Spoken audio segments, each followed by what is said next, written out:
இந்திய வருமான வரித்துறையின் புதிய விதிகள் 1961 வருமான வரி சட்டத்திற்கு பதிலாக வரும் 2025 வருமான வரி சட்டத்திற்கு பதிலாக வரும் 2025 வருமான வரி சட்டத்தின் கீழ் ஏப்ரல் 1, 2026 முதல் அமலுக்கு வருகின்றன. இது வரி விவகாரங்களை எளிமைப்படுத்தி, இணக்கத்தை அதிகரிக்கவும், டிஜிட்டல் பரிவர்த்தனைகளுக்கு ஏற்ப நவீனப்படுத்தவும் உதவும். இந்த புதிய சட்டத்தில் அறிமுகப்படுத்தப்பட்ட 2 முக்கிய வரி விதிகளை பற்றி விரிவாக தெரிந்து கொள்ளுங்கள். இவை வரி ஏய்ப்பை தடுக்க உதவும் முக்கிய மாற்றங்கள். முதல் விதி, டிஜிட்டல் தடய கண்காணிப்பு. ஏப்ரல் 1, 2026 முதல் வருமான வரித்துறை உங்கள் டிஜிட்டல் செயல்பாடுகளை கண்காணிக்க பரந்த அதிகாரம் பெறும். குறிப்பாக 2025 வருமான வரி சட்டத்தின் 247 பிரிவின் கீழ் வரையறுக்கப்பட்ட இன்மையில் டிஜிட்டல் இடம் உள்ளிட்டவை. இதில் சமூக ஊடக கணக்குகள், மின்னஞ்சல்கள், வாட்ஸ்அப் அரட்டைகள், கிளவுட் ஸ்டோரேஜ், ஆன்லைன் வங்கி பரிவர்த்தனைகள், டிஜிட்டல் வாலெட்கள், ஆன்லைன் வர்த்தக தளங்கள் என அனைத்தும் அடங்கும். இவை அனைத்தும் உங்கள் டிஜிட்டல் தடயங்களாக கருதப்படும். வரி ஏய்ப்பு அல்லது அறிவிக்கப்படாத சொத்துக்கள் இருப்பதாக நம்பகமான காரணம் இருந்தால், வரி அதிகாரிகள் உங்கள் டிஜிட்டல் இடங்களை ஆய்வு செய்யலாம். அணுகல் குறியீடுகளை மீறி கணினி அமைப்புகளை அணுகும் அதிகாரத்துடன்.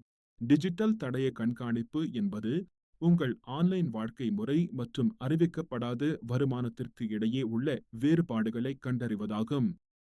இது டிஜிட்டல் நீதிமன்றவியல் மூலம் மறைக்கப்பட்ட சொத்துக்களை தடுக்க உதவும்.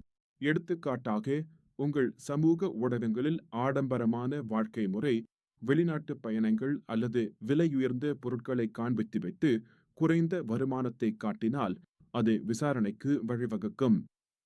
நான் ஃபைலர் மானிட்டரிங் சிஸ்டம் மற்றும் ப்ராஜெக்ட் சத்யா போன்ற ஏஐ சக்தி வாய்ந்த அமைப்புகள் இதை உதவும். உதாரணமாக, துபாய் பயணம் முடிந்து வந்தீர்களா?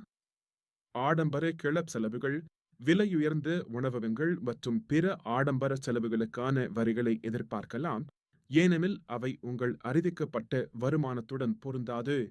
உங்கள் வருமானத்திற்கும் உங்கள் சமூக ஊடகத்தில் நீங்கள் வெளிப்படுத்தும் வாழ்க்கை முறைக்கும் இடையே பெரிய வேறுபாடுகள் இருந்தால் அது வருமான வரித்துறையின் கவனத்தை ஈர்க்கும். வங்கிகள் மற்றும் நிதி நிறுவனங்களிடமிருந்து தரவுகளை பயன்படுத்தி உயர் மதிப்பு பரிவர்த்தனைகளை கண்காணிக்கும். போலி நிதி அறிக்கைகள் மூலம் பணக்காரராக நடித்துக் காட்டுவதற்கு இனி இடமில்லை.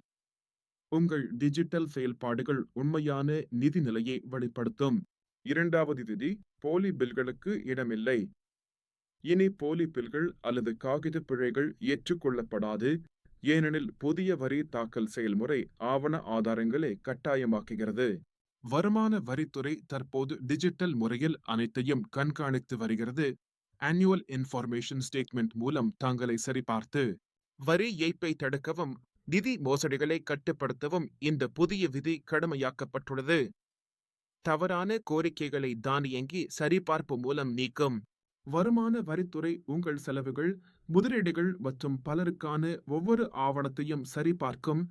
முக்கிய பிரிவுகளில் ஆவண ஆதாரங்களை கோரி தவறான தகவல்கள் அல்லது போலி பில்களை சமர்ப்பித்தால் 200% அபராதங்கள், 24% ஆண்டு வட்டி மற்றும் குற்றவியல் வழக்குகள் உட்பட கடுமையான அபராதங்கள் மற்றும் சட்ட நடவடிக்கைகள் எடுக்கப்படும்.